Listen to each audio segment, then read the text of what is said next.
Hi everyone, hope you're doing well from wherever you're watching this channel, depending on the time zone. Now, President Uhuru Kenyatta is still the Jubilee Party leader. And in his capacity as the party leader, he attended the Jubilee delegates meeting.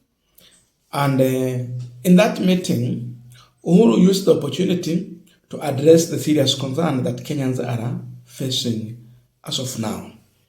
Uhuru used an example of a Kenyan who is earning 20,000 salary per month. And so he was trying to explain something, that I am earning 20,000. Then it happened that every day, going to work and coming back home, I'm spending about 800. That means kwenda kazi 400, kurudi 400. Kulingana na gharama ya maisha vile iko sasa hivi. Then you go ahead to pay a rent of 12,000. Sababu kila kitu imepanda. You remain with a balance of 2,000. This is the money you need to use to feed your family and do savings. How logic is that? He questioned this because it is not possible. His advice to the government of the day is that Kenyans will not eat rhetorics. Mwache maneno mengi. They want food on their table. Kenyans want education. They want a working healthcare. They want roads. Sio maneno. Maneno means promises because this government is more of promising. This was a statement from President Ruto. From the immediately retired President Uhuru Kenyatta addressing the government of the day. General Gay got so much angry with Uhuru Kenyatta. And he responded to Uhuru Kenyatta. We will be looking into that. But first of all, Uhuru Kenyatta's remarks. Wenzangu, issue ni simple. Watu wanapiga kelele kwa sababu wanasema, jameni, mimi ni mtu ambaye mshahara wangu kwa mwezi ni shilingi 20,000. Hiyo 20,000, 800 inaenda kwa petroli peke yake kwa matatu kuenda na kurudi nyumbani. 12,000 inaenda kwa nyumba ambaye nimekodesha. Nimebaki na 2,000 ya kulisha watoto wangu na kuwapeleka shule. Hiyo ndio shida, ongelesha shida. Hapana ongea mambo ya kabila na ya nini. Ama ni namna gani wenzangu? Na kama unataka tusaidiane kutatua hiyo shida, semeni, tutatue hiyo. Lakini kwenda kuweka shida ati uweke ati ni kwa sababu ya huyu, ni kwa sababu ya huyu. Na jameni, hakuna mtu ambaye haoni shida iko wapi. Si tuiweke kwa meza tuitatue. Kama kweli sisi ni Wakenya na tunapenda nchi yetu. Kwenda kutugawanya huko, shida ni kwa sababu ya yule. How does that help move this country forward? Inatusaidia kweli jameni? Neturata idheka. Jameni, tujue shida zetu ni shida za taifa. Na zinatuhitaji sisi wote tutatue. Jameni, Wakenya hawatakula maneno wakiwa na njaa, wataka chakula. Mtoto hatasomeshwa na maneno, niturekebishe maneno ya mashule. Mgonjwa hatarekebishwa kwa maneno, nitutengeneze mahospitali yetu. Barabara hazijengi na maneno, nitujenge barabara. Na mambo yale mengine ambaye inahusu Wakenya.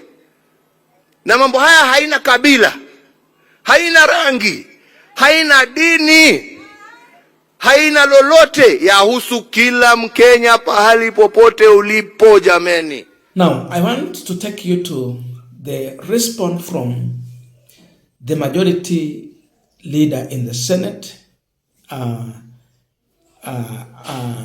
Cheriot. But before we do that, I have a quick and humble request for those who are watching the channel and you have not yet subscribed, please consider subscribing. To our returning subscribers, I must say thank you so much. And again, to all our viewers, please give this video a thumbs up. Thank you so much, and back to our discussion. Cherargei called for a press conference just to respond to one man, Uhuru Kenyatta, and is asking a question to Uhuru Kenyatta. Is there anything positive that you can or you have seen from Ruto's leadership? Nothing positive. You just see negative things. And my question then is, why should Uhuru Kenyatta focus on the positive thing that this government has done? How can you correct a good thing? You would rather focus on the failures to advise the government of the day to deal with the failures. Cheriot has gone on to explain and elaborate what Ruto has been able to do, from fertilizer to dollar and all that, the borrowing. Issues that we also question, because then his statement is not fully correct.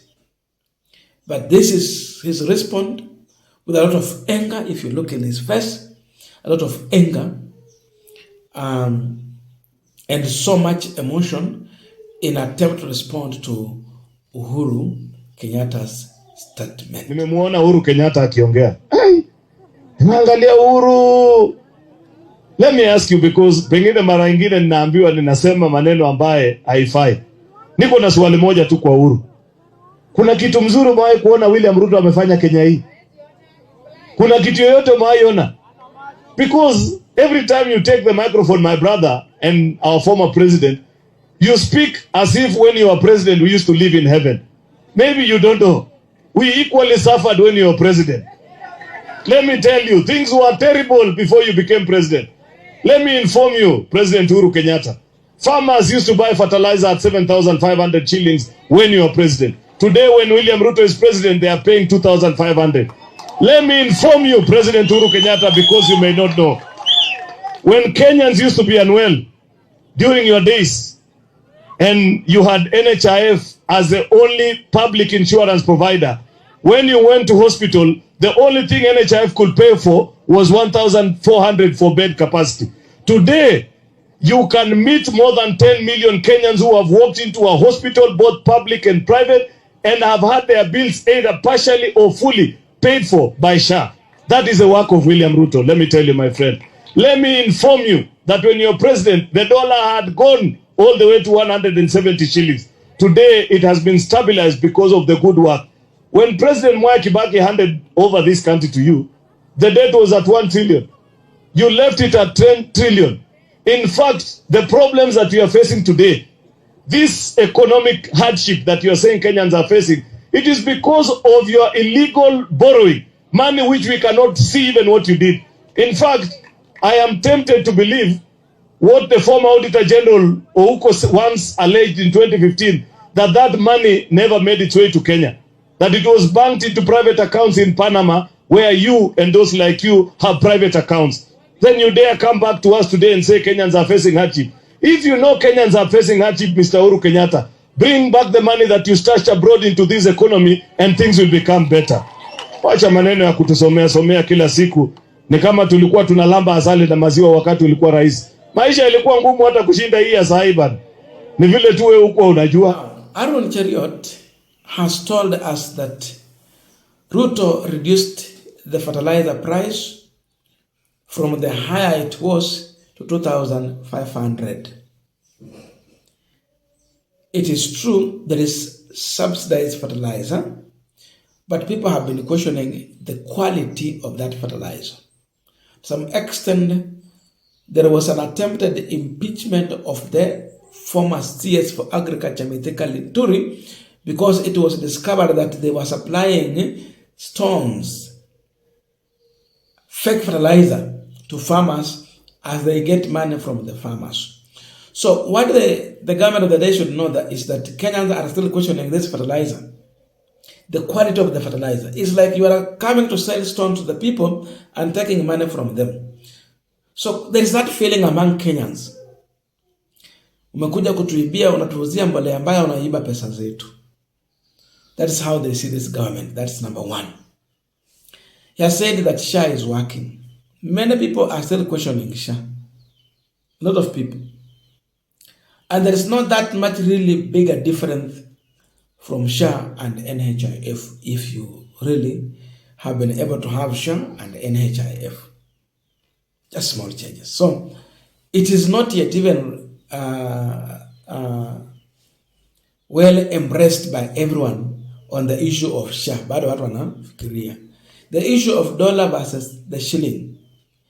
Cherargei is asking Uhuru Kenyatta to speak about that. It is true, this government stabilized a shilling against the dollar. Tulikuwa tuko mbaya. Na wale watu wamekuwa waki-earn through dollars, you can easily tell. Ama wale wa Kenya wenye wamefanya kazi nje wakati mmoja. Kuna wakati mimi nilikuwa huko nje and I could tell. Saa hizi rate imeenda, saa zingine hivyo hivyo. And again, for those who are importing goods huko nje, lazima badilisha zikuwe dollars. You know. Here it is tick. But again, why should Uhuru concentrate on the positive side? Siyo serikali articulate hiyo. Yeye angalia failures. Sio kazi ya Uhuru kufanya hiyo. Hiyo ni kazi ya hawa jamaa. The issue of borrowing. They are saying Uhuru really borrowed too much. It is true. Uhuru borrowed too much, but he had served for 10 years. But the Kenyans are wondering, if Ruto can borrow this much, has been able to do, almost equal to what Uhuru borrowed in 10 years, they are borrowing in 3 years, 4 years. So you question that. The issue of money that was borrowed had never reached this country. Ruto is the president. All the intelligence at his disposal. Why are they not opening a case for Uhuru Kenyatta if they are serious? So to me, I believe Aaron Cheriot is just playing politics. Sababu vile tunaongea hivi, Uhuru angekuwa amefunguliwa mashtaka yenye yako na hizo pesa zirudishwe. Aaron Cheriot's response backfires. Hiyo press statement yote ni kitu moja nimeona tu ya dollar against shilling. The rest, it just backfired.